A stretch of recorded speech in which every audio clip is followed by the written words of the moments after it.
আমরা যেখানে বাস করি সেটা আমাদের বাস্তু। এই বাস্তুকে ভালো রাখার জন্য আমরা নানান কিছু প্রয়োগ করে থাকি। এর আগে আমি অনেক ভিডিওতে আমাদের বাস্তু সংক্রান্ত বিভিন্ন টিপস আপনাদের বলেছিলাম। আজকে একটা অন্যরকম কিছু বলবো। এই যে বছরটা যাচ্ছে, এতে আপনারা কি করবেন? ঘড়ি পরবেন। ঘড়িটা সবসময় পরার চেষ্টা করবেন আপনাদের ডান হাতে। ডান হাতে ঘড়ি পরবেন, গোল্ড ডায়ালের ঘড়ি পরবেন, তার মধ্যে যেন লেখা থাকে 1-2 করে বা 1-2 করে, রোমানে লেখা নয়, 1-2 যেটা ইংরেজি হরফ বা বাংলায় হরফ সেভাবে লেখা থাকবে। এরম ঘড়ি পরুন। এই বছর কাউকে ঘড়ি দেবেন না। এটা আপনাদের এই বছরের জন্য টিপস। বরাবরের জন্য আপনাদের বাড়িতে যে দেওয়ালে ঘড়ি আপনারা টাঙান সেটা সর্বদা গোল টাঙাবেন, কোনো কারুকার্য করবেন না। যদি করেন তাহলে সেটা আপনাদের ব্যক্তিগত ব্যাপার। আমি আমার দিক থেকে টিপস স্বরূপ বলছি, ঘড়িটা চেষ্টা করবেন গোল ডায়ালের নিতে। যদি পূর্ব দিকে ঘড়ি টাঙান তাহলে কমলা বা লাল গাটা, ভিতরটা সাদা বা কমলা লালের টাচ দেওয়া ঘড়ি নেবেন। যদি উত্তর দিকে ঘড়ি টাঙান তাহলে সেটা লাইট গ্রে, সিলভার বা হোয়াইট, এই 3টে কালারের উপর ঘড়ি আপনারা টাঙাবেন। সেখানেও বলবো আপনারা রোমান নেবেন না, চেষ্টা করবেন ইংলিশ বা বাংলাতে 1-2 বা 1-2 লেখা এইভাবে ঘড়ি নিতে। এই ঘড়ি কখনো পশ্চিম বা দক্ষিণ দিকে টাঙাবেন না, চেষ্টা করবেন পূর্ব বা উত্তর দিকে ঘড়ি রাখতে। এবার বলবো বাস্তুতে আর একটা টিপস।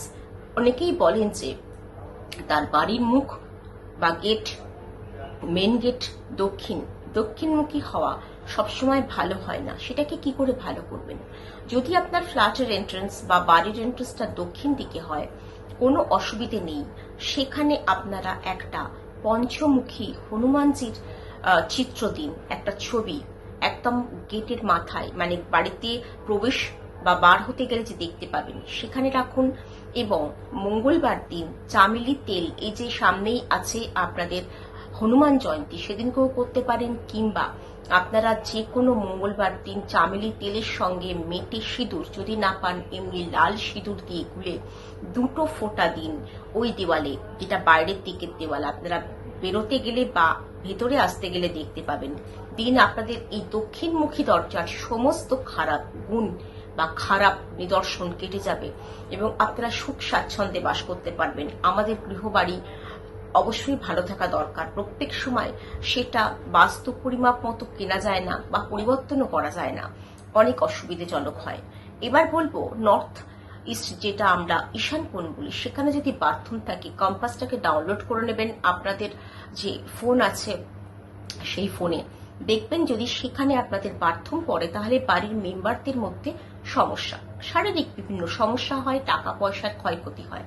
তো যদি পসিবল হয় বাথরুমটাকে বন্ধ করে অন্য জায়গা বাথরুম বা আর একটা বাথরুম যদি থাকে সেটা ইউজ করতে পারেন। সেই বাথরুমটা হয়তো বন্ধ করে স্টোর রুম করলেন। কিন্তু যদি অপশন আপনাদের না থাকে তাহলে চিন্তার কিছু নেই।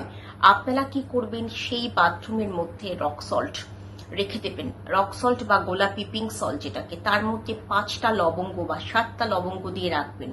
প্রত্যেক বুধ বা শনিবার দিন সেই রক সল্টটাকে চেঞ্জ করে দেবেন, আবার নতুন দেবেন এবং তার মধ্যে 5টা বা 7টা লবঙ্গ গেঁথে দেবেন।